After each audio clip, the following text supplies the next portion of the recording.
All right. Andre Ward versus the winner of Sergey Kovalev and Canelo Alvarez. Virgil Hunter talks about that. I'm going to talk about that in this video. Let's talk about it.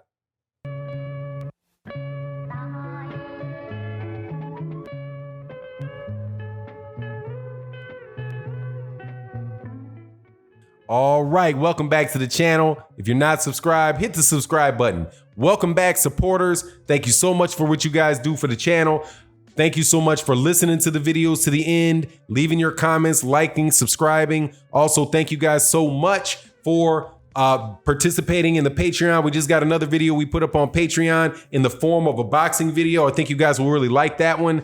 And also, thank you to my live stream community that come every day, Monday through Friday, around 11:15 a.m. Central Standard Time, and our culminating show of the week, OG Boxing Talk with myself, KQKC Boxing, Blood Boxing, Curtis Anderson, Sunday mornings, 8 a.m. Central Standard Time. Now, let's get into this. Virgil Hunter talked about what it would take for Andre Ward to fight the winner of Kovalev versus Canelo Alvarez. And he says that it would take between 30 and $40 million for that fight to take place, for Andre Ward to come out of retirement and make that fight. And let me tell you this 100% for sure.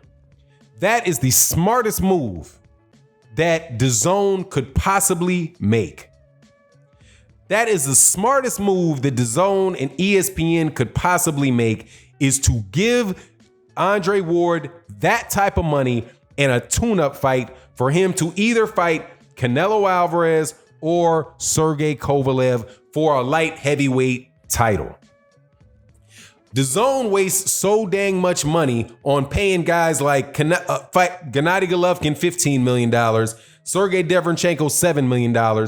You have Danny Jacobs, they paying $10 million for a fight. All this money getting thrown around for fights and don't nobody want to see.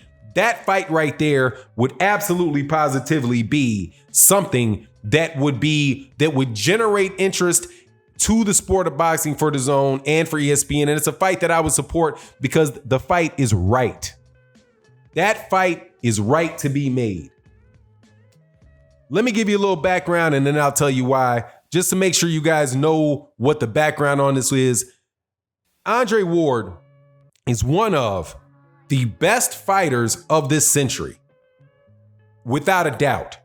There's a lot of people who have issues with Andre Ward, who are fans of Andre Ward when Andre Ward was fighting. Andre Ward has not lost a boxing match since he was 12 years old.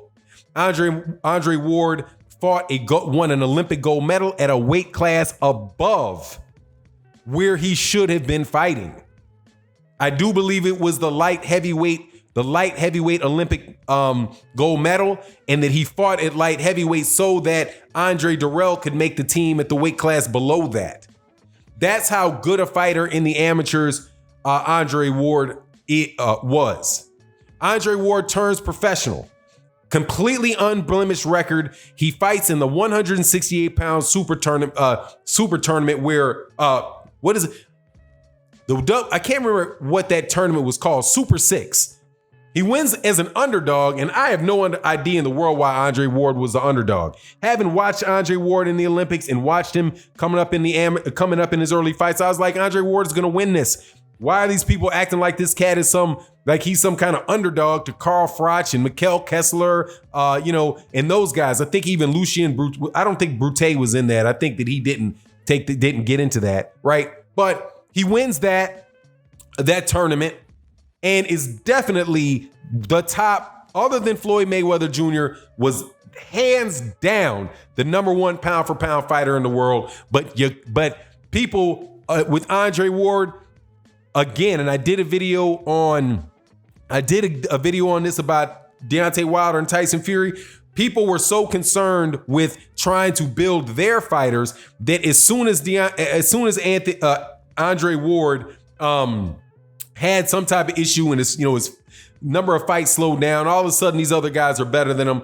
All this nonsense. He beats Sergey Kovalev, who was on a pound for pound list, right? The first Sergey Kovalev Andre Ward fight, where Andre Ward moved up to 175. He had a tune-up or two at 175. Fights Kovalev, who at the time is this big killer, right?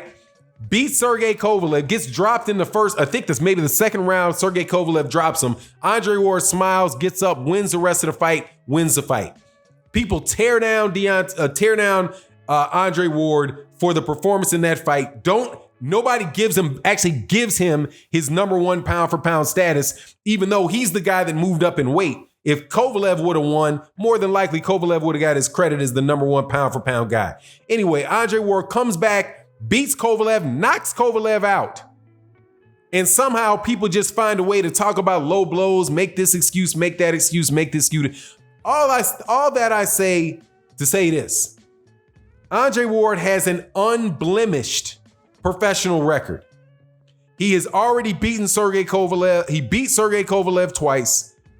This fight, Andre Ward retired for me, he retired too early because I wanted to see him fight more. To give Andre Ward $30-40 million for a fight against if it's Canelo Alvarez, if you look at the value that these guys and the money that they're paying for other fights, why not? But you know that's not going to be the argument that's going to be made about Andre Ward. What people are going to say about Andre Ward is Andre Ward doesn't deserve to fight. Andre Ward can't sell tickets. Andre Ward, this, that, and the other. If Andre Ward wound up beating Canelo, half the people in there would say Canelo lost, even if Canelo Alvarez was laid flat out on his back. So I actually hope that fight could take place.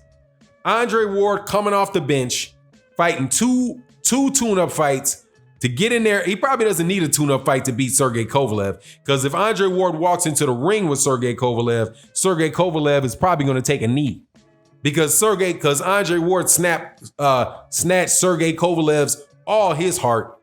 Andre Ward is the reason why Canelo Alvarez would even be willing to fight Sergey Kovalev. And I don't think that there's any type of adjustment that Buddy McGirt could make to help Kovalev pull off that fight. If it's a Canelo Alvarez fight, Andre Ward's just going to drop. He's going to knock out Canelo Alvarez. Andre Ward would not just beat Canelo Alvarez, he would knock out Canelo Alvarez.